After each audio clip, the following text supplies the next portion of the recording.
सर्वात जास्त पौष्टिक फळ कोणतं, सफरचंद की पेरू? सांगतो, त्यासाठी व्हिडिओ पूर्ण बघा. तर मंडळी, रोज एक सफरचंद खाल्लं तर आपल्याला डॉक्टरकडे जावं लागत नाही.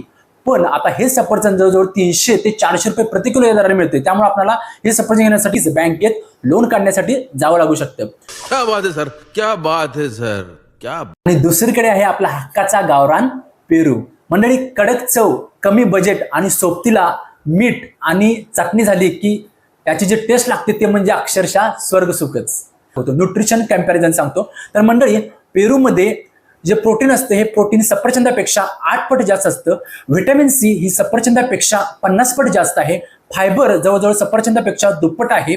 मॅग्नेशियम हे जवळजवळ सफरचंदापेक्षा 4 पट जास्त आहे आणि कॅल्शियम हे सफरचंदापेक्षा 3 पट जास्त आहे.